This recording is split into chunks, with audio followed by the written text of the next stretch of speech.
Жумушубуз 7-де башталат. Мен багымдатты 6:50-дө кирери менен окуп жумушка кичинекей чыгып калам. Башка балдар жумушка кечигип калбайлы деп багымдат 6:40-тарда окуп жатат. Багымдат 6:50-дө кирет десем азан айтып окуп жатабыз дейт. 5-10 минуттага эчтеке болбойт деп окуп коюшат. Кандай кылсак болот дейт. Жок, 1 минутка бирнеке болот, 5-теке эмес, бирнеке болот бу жерде. Убагы кириш керек намаздыкы. Ол өтпөй, куптан убагы. Булар куптан убагында окуп атты, сеп таасир боло элек, эме асыр окуп ачат деген сөз да. 5 убагы кире элек, асыр кире элек, кантип айтыш керек болот эми.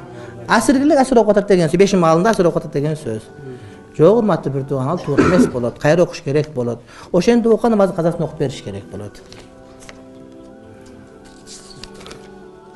Бул жашоо сыноо жашоо. Ошо сыноо жашоодо, ошого сыналасың сен. Ошого намаз окуганга шартын кара, башканы кара, бүт барын карап жүрүш керек, урматтуу бир тууганым. Анан сага эле барын бирөө даярдап берип койсоң да сыноо болбой калат го. Жеңил сыноо деген ошондо сыноо турат, урматтуу бир тууганым. Ошон үчүн сен ошого жараша барып жолдон оку, башка кыл, айтор айлас тапса болот да. Адамдар Ленинградда, Москвада окуп атат, Бишкекте туруп кандай эми. Адамдар Москва, адамдар Америкада окуп атат намазды. Адамдар айга чыгып окуп атышат. Сен жерде окуй албайсың. Айда окуганды көрдүңөрбү? Бирөө менден сурайт, айга барса каяк кыбланы карап окуй. Жерде карап окуйсуң дедим.